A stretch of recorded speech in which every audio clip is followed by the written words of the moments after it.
Hello दोस्तों, हमारे channel अमृत coaching centre में आप सभी का स्वागत है। हर रोज की तरह आज भी एक नए लेसन के साथ, एक नए टॉपिक के साथ और एक नई जानकारी के साथ आए हैं। और आज का हमारा लेसन है आवर लविंग ग्रैंडपा, यानी हमारे प्यारे दादाजी। क्लास 4 इंग्लिश लेसन 16 है। और इस लेसन में हम लोग अपने दादाजी के बारे में, जैसे सभी के दादा होते हैं, बुजुर्ग जो होते हैं, उनके बारे में ढेर सारी जानकारी हासिल करेंगे, वो भी सरल हिंदी अनुवाद के साथ। और ये भी जानकारी हासिल करेंगे किस प्रकार से उन लोगों का हमें ध्यान देना चाहिए, किस तरीके से उनके साथ व्यवहार करना चाहिए, ये सब ढेर सारी बातें हैं। तो चलिए लेसन को शुरू करते हैं। Shreya and Kartik live with their grandpa, यानी श्रेया और कार्तिक अपने दादाजी के साथ रहते हैं।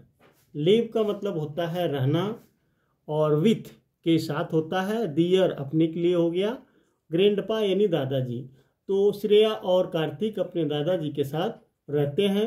ही इज सिक, वह बीमार हैं। जो अपने दादाजी के साथ रहते हैं, तो जो बुजुर्ग हैं वह बीमार हैं। They are worried about his health, वे उसके स्वास्थ्य को लेकर चिंतित हैं। यानी श्रेया और कार्तिक जो दोनों थे, वह जो उनके दादाजी थे उनके हेल्थ को यानी स्वास्थ्य को लेकर चिंतित थे, क्योंकि वह बीमार थे। श्रेया कहती है grandpa has become so weak, दादाजी बहुत कमजोर हो गए हैं। तो कार्तिक कहता है यस, हाँ, he has been down with fever for last 2 days, उन्हें पिछले दो दिनों से बुखार है।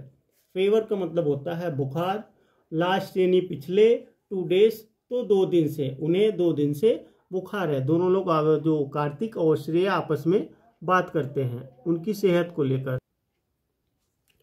फिर श्रेया कहती है he does not even speak to us, वह हमसे बात भी नहीं करते हैं, क्योंकि उनकी तबीयत खराब है। जब किसी व्यक्ति की तबीयत खराब होती है तो वह किसी से अधिकतर बातें नहीं करते हैं, चिड़चिड़ापन हो जाते हैं। तो श्रेया कहती है कि वह हमसे बात भी नहीं करते हैं।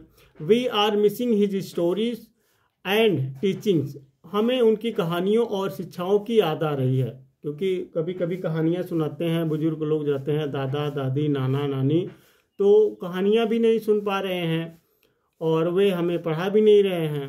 तो कार्तिक कहता है यू आर राइट श्रेया, तुम सही कह रही हो Shreya. He keeps on sleeping the whole day long, वह दिन भर सोते रहते हैं, क्योंकि उनकी तबीयत खराब है और वह पूरे दिन सोते रहते हैं। फिर श्रेया कहती है before his sickness our grandpa was very active, बीमारी से पहले हमारे दादाजी बहुत सक्रिय थे, यानी कहानियाँ भी सुनाते थे और हमें पढ़ाते भी थे। तो वह अभी जो है सोए रहते हैं पूरे दिन। He used to go for a walk and loved doing exercise, वे टहलने जाते थे और व्यायाम करना पसंद करते थे। यानी he used to go for a walk, वह टहलने जाते थे, एंड लव्ड डूइंग एक्सरसाइज, और व्यायाम करना पसंद करते थे। ये कब करते थे? यानी बीमारी से पहले। अभी बीमार हो गए हैं तो कुछ भी नहीं करते हैं, पूरे दिन सोए रहते हैं, ना तो हमें स्टोरी सुनाते हैं ना तो हमें पढ़ाते हैं, तो दोनों लोग आपस में बात करते हैं।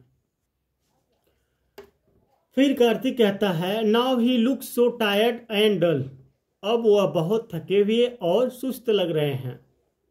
टायर्ड मतलब थका हुआ, डल मतलब सुस्त। फिर श्रेया कहती है let's give him the medicine, चलो उन्हें दवा देते हैं। दोनों लोग आपस में बात करते हैं, फिर कहते हैं चलो उन्हें दवा देते हैं, मेडिसिन यानी दवा। And take proper care of him, और उनकी उचित देखभाल करते हैं। तो हम लोगों को भी अपने घर में जो बीमार रहते हैं, चाहे बुजुर्ग हो चाहे कोई भी हो, उनकी देख रेख अच्छी तरीके से करनी चाहिए। Next day in the morning as Shreya opens her eyes, अगले दिन सुबह जैसे ही श्रेया अपनी आंखें खोलती है, she finds her grandpa sitting beside her in a fresh mood, वह अपने दादाजी को अपने बगल में ताज़ा मूड में देखती है। यानी वह ठीक ठाक हो जाते हैं, पहले जैसे हो जाते हैं, तो वह उनके श्रेया के पास जाकर बैठते हैं, तो वह श्रेया देखती है, अपने पास देखती है। They take grandpa to the park, वे दादाजी को पार्क में ले जाते हैं, क्योंकि उनके दादाजी को टहलना और एक्सरसाइज करना बहुत पसंद था। तो वे उनको जो है वो ठीक हो जाते हैं, फ्रेश हो जाते हैं, तो वह अपने दादाजी को पार्क में ले जाते हैं। फिर श्रेया कहती है I can see grandpa's friends over there, मैं वहाँ पर दादाजी के दोस्तों को देख सकती हूँ। फिर कार्तिक कहता है grandpa your friends are there, दादाजी आपके दोस्त हैं, यानी आपके दोस्त वहाँ हैं। Let's go and meet them, चलो चलते हैं और उनसे मिलते हैं। They must have missed you, उन्होंने आपको याद किया होगा। तो वह जो कार्तिक रहता है वह अपने दादाजी से कहता है कि आपके मित्र वहाँ हैं, आपके दोस्त वहाँ हैं, चलो उनसे मिलते हैं, उन्होंने आपको याद किया होगा। ग्रैंडपा कहते हैं यस माय डियर, हाँ मेरे प्यारे बच्चों, आई आल्सो मिस्ड देम, मैंने भी उन्हें याद किया।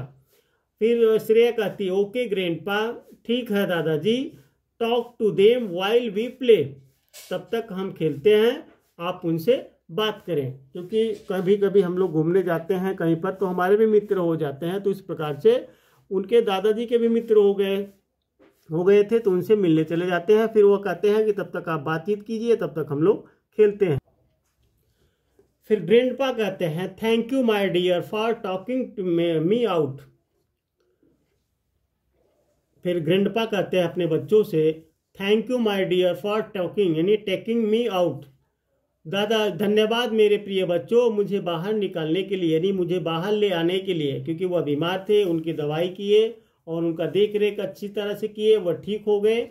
I am feeling quite well now, मैं अब काफ़ी अच्छा महसूस कर रहा हूँ। कार्तिक कहता है वेलकम ग्रैंडपा, क्योंकि जब भी कोई थैंक यू बोलता है तो हमें भी वेलकम करना चाहिए।